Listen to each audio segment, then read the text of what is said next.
You were a student athlete here. Did you find that help? Did you have that help? Is that something that you saw? Did you see the support system? Yeah, well, it wasn't here when I was a student athlete. It has developed over the years. It was taxing for me as a student athlete. I had to work. I had to watch films. I had to do my studies. And again, I think that it also came out of a struggle. I know a few years back, there were some issues where some people on the football team raised that issue of trying to get more support. And I think that whole program that we have now came out of that request for more help. But again, it's just a matter of whose responsibility it is to make sure, that other percentage, why aren't they graduating? You know what I mean? Whose responsibility is it? Is it athletics? Is it administration? Is it the students? Is it the community? I mean, where does that ball fall, to use a sports analogy? I think from the top on down, from the president's office to where I work in athletics, it is a responsibility of all of us here at Cal State Northridge to make sure we provide the best atmosphere for those student athletes to get their education. I think it falls upon us quite definitely. Us meaning who? Teachers, professors, staffers, the school president. I think everybody who works at Cal State Northridge should, they have an investment in those student athletes and the student body as well. And so I think the responsibility falls on me.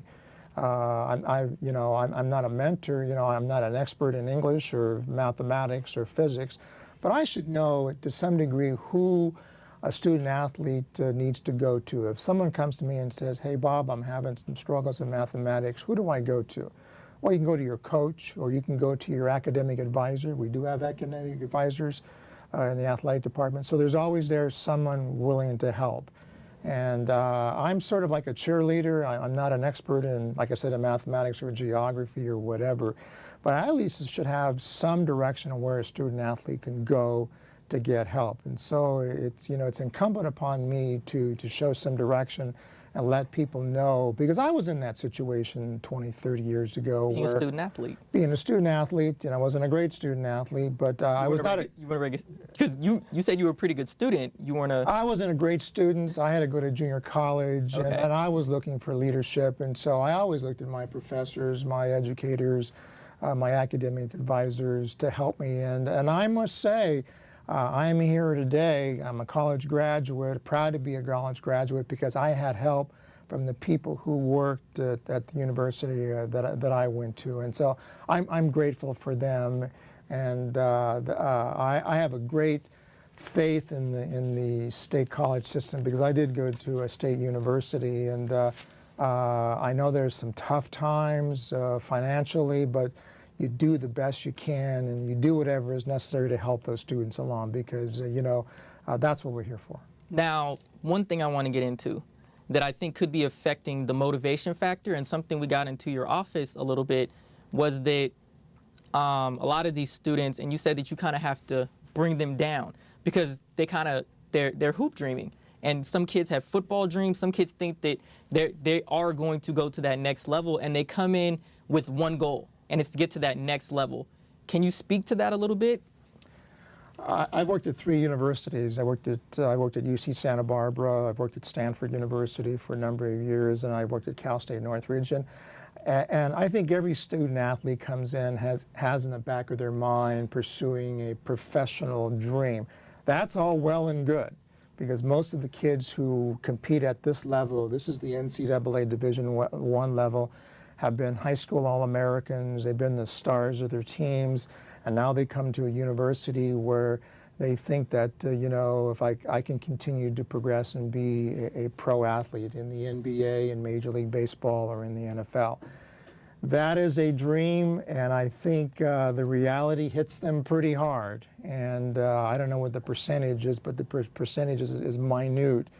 About for every LeBron James, there's a million other kids who don't make it, and I think James can attest to that. It's a dream, and I think they realize it, But it's nice to have that dream, but I think they realize at some point, I better get my education because I am not going to the NBA. I would like to get into that with you because you were from the inner city. Yes. You said that when you were younger, kind of all you knew were the athletics. And that kind of gave you the opportunity, you know, you kind of said, well, I'm a good, you know, football player. Maybe that can, you know, take me to that next level. I mean, what obligation do we have as the black community to tell these kids when they're much, much, much younger that you're not necessarily going to make it playing professional whatever? You need to go to school, get an education. It needs to be student first and athlete second. Well, they get their messages from several places. So I think, you know, your parents, I don't think it's the parents giving out those pipe dreams. You know, our media, you know, shows, you know, our athletes as gods, if you will. Just speaking for myself, I did have those pipe dreams. I started playing Little League football when I was 10 years old, you know. And of course, you know, every weekend you're watching the professionals or whatever. But, you know, that also kept me out of trouble in the inner city. You know, you get these stereotypes, and of course the media never talks about.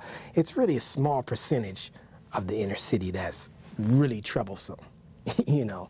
So, and it's almost like that group that is the troublesome group kind of excludes you from bringing you to that trouble if they know, you know, you're trying to be successful academically in school and if you're an athlete or whatever.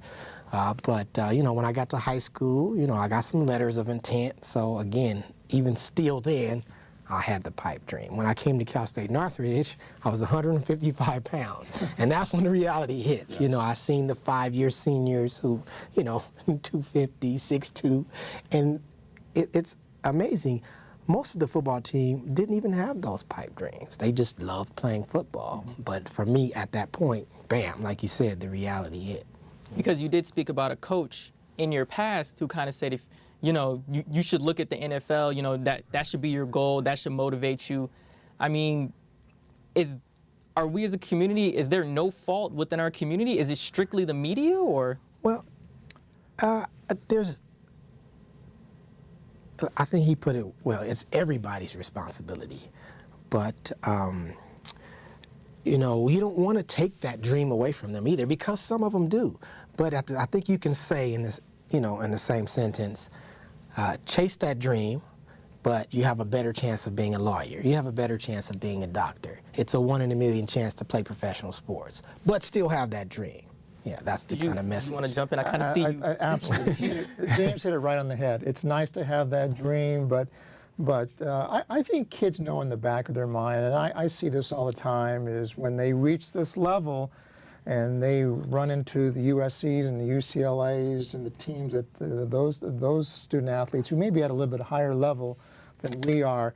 I think they understand that, and I think at that point that's where the coach or the mentor needs to tell those kids, you know, there's more to life than athletics. Because as someone says, athletics doesn't last forever. We can't compete forever, but educationally, we can compete for the rest of our lives. What do you mean we? Just everybody? Everybody. Okay. And a coach told me one time, he says, you can learn every day. Maybe you can't compete athletic every day, but you can learn every day. You never stop learning, and that's why it's so important that you know, you get your degree and you become productive citizens. But you still like the idea of the dream, and you kind of pursue it, but it's nice to have. And you know, even though you may not make the NBA, that doesn't mean you can't pursue maybe coaching or being involved in that type of atmosphere. So but it's for me, being in education for so long, I tell these kids, you know, get your education. And me being sort of a senior citizen at my age, they kind of look at me like, yeah, whatever. But I think they realize something hits them a little bit later in life that, God, I'm sure glad I got my degree, because it's helping me in the long run. And but I got to play athletics. I got to play Division I, and James was a football player and an excellent sprinter here. You know, I got everything I wanted out of it. You know, I was both an athlete and I was both a student. 4 years of my athletic and student life here at Northridge was a big deal.